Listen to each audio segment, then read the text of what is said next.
Должность новая, привычки остались прежними. Сегодня в Челны приехал Олег Морозов, бывший депутат Госдумы, ныне начальник управления президента России по внутренней политике, в новой должности в нашем городе впервые. Гостю показали кабинеты врачей общей практики в новостройках. Там же он принял челнинку, но не в обычном кабинете, а в мобильной приемной президента. Еще 5 человек встретились с Олегом Морозовым в налоговой инспекции. Там что нужно сделать, да, чтобы, с вашей точки зрения, чтобы обеспечить безопасность детей? Прием граждан проводится в режиме видеоконференции. Задать животрепещущие вопросы готовы 5 человек. У всех, что называется, накипело. Кто волнуется о безопасности детей, для кого-то это шанс пожаловаться на работу инфекционной больницы.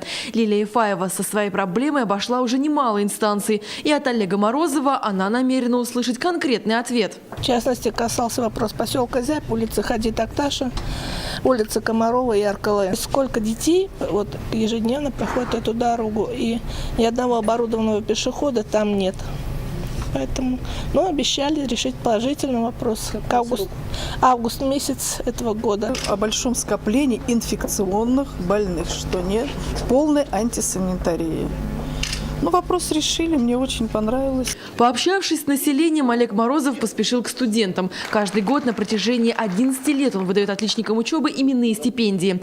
Сейчас в новой должности он не оставил эту традицию. Сегодня повезло студентке 5-го курса Алине Шакировой. И опять же привычный для всех поворот событий. Студенты смогли задать гостю свои вопросы. Проблема в том, что нету освещения и оборудованной пешеходной и велосипедной дорожки. Нельзя ли исправить эту ситуацию? Я занимаюсь взаимодействием с экспертным сообществом, СМИ, Дума, Совет Федерации, Общественная палата. Это национальное отношение, межконфессиональное отношение. Это ко мне. А по поводу этого перехода все-таки к Шахразееву. Как вы относитесь к предложению Рамзана Кадырова о запрете на выезд за границу высших чиновников после отставки? Мне кажется, что это просто абсолютно незаслуженное поражение человека в правах, с не очень понятной целью. Вот когда чиновнику запрещают иметь активы и бизнес за рубежом, мне это понятно. Скажите, пожалуйста, как изменилась ваша жизнь с переходом на новую должность? С точки зрения личного времени, общения с семьей, вот здесь проблема действительно, потому что я ухожу, дочка спит, прихожу, уже спит.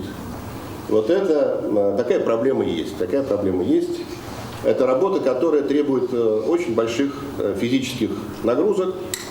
Так работает президент, так работает руководитель администрации, так работает Володин, так работаю я и мои сотрудники. Его график расписан по минутам, но время для приезда в Челны у него всегда найдется. Вручение стипендий будет и в следующем году, пообещал Олег Морозов. Наталья Поткина, Лилия Хабибьянова, Андрей Рачеев для программы «Новости».